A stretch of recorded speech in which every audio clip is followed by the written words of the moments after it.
Good day mga kapaso. Guys, ito po yung ating garden sa kasalukuyan. So, atin po itong aayusin at atin po siyang i-arrange mabuti yung mga dragon fruit natin. Kasi nga po, naglagay tayo ng mga ano dito manok. Ayan po yung ating mga manok na maliliit. Ayan. So, kahapon gumawa na po ako ng ano dito, yung sampahan, no? Kasi ngayon ito yung design natin, meron siyang poste, no? Yan, meron siyang poste.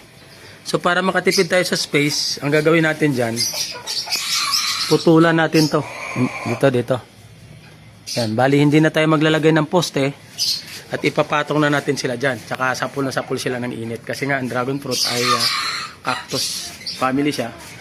So kailangan niya ng mainit. So ganyan pong itsura niya, ang gulo-gulo. So atin po niyang ayusin para po magkaroon na tayo ng dragon fruit section. Yan. Yan po. Kasi nga po ang ating rooftop ay ano ito guys. Ang ating bubong ay ano yan. Ayun kung nakikita nyo may gulong. Yan. May gulong siya guys. So pwede natin yan buksan, i-open at i-close. Gaya nito. Pakita ko sa inyo ha. Tapuran lang natin dito ng ganyan. Pwede na natin isara yung ating ano. Ang ating rooftop. Ayan po. Ayan. Itulak lang natin ito palabas. Ayan. Masasara na po natin yung ating rooftop. Ayan, ganyan siya guys. Ayan, kanina naka-open ano. Ngayon nakasarado na siya. Kaya natin yan ililipat dito. Dito sa ano na yan. Yan, mga limang paso na ganyang kalalaki ang mailagay natin dyan, plus nitong dalawang maliliit. So magkaroon tayo dyan ng pitong paso ng dragon fruit at maalagaan natin silang mabuti. Guys, ito na po yung day 2 ng ating project dragon fruit dito sa ating rooftop. Yung nakaraan na binidyo ko sa inyo na naglagay tayo ng platform dyan dito sa ating taniman. Ayan po, ayan.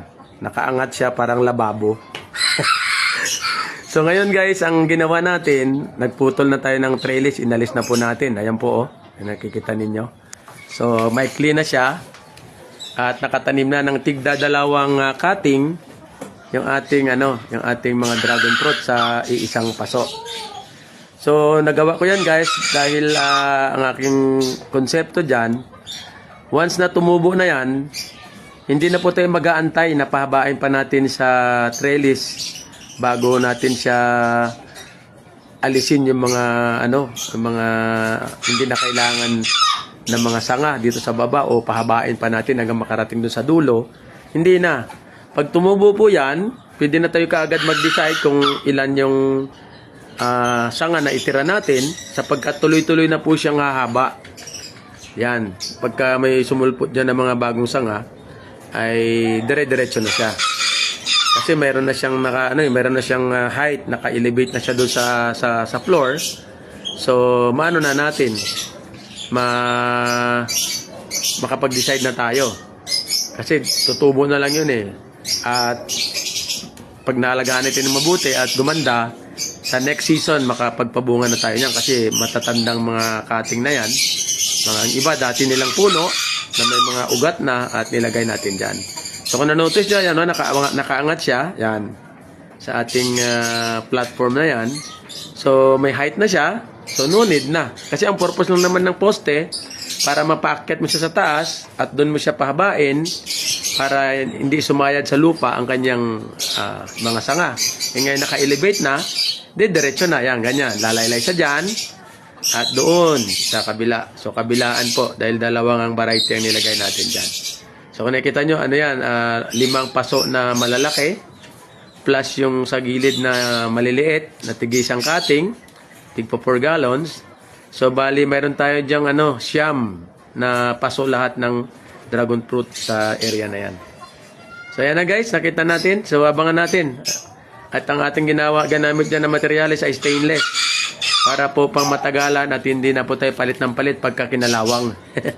So, ganun po ang ginawa natin dyan. So, kung makikita nyo, elevated na siya. Tsaka ito yung lumang tub na isasabit ko pa dyan kasi bala ko dyan sa gilid, magtatanim ako ng gulay dyan. So, hatiin ko siguro yan dahil malapad.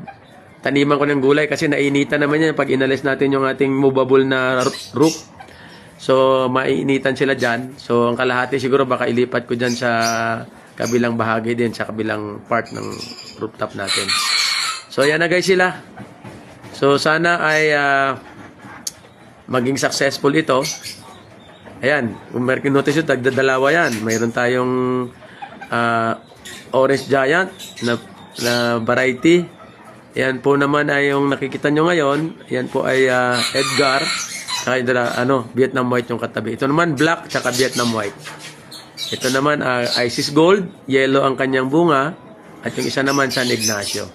So yun po yung mga varieties natin, marami-rami pa rin naman yan.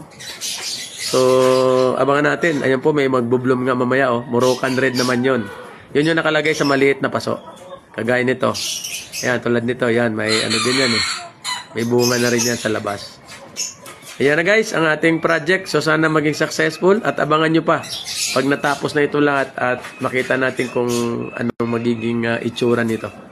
Alright mga kapaso, thank you for watching and see you next video. Bye-bye!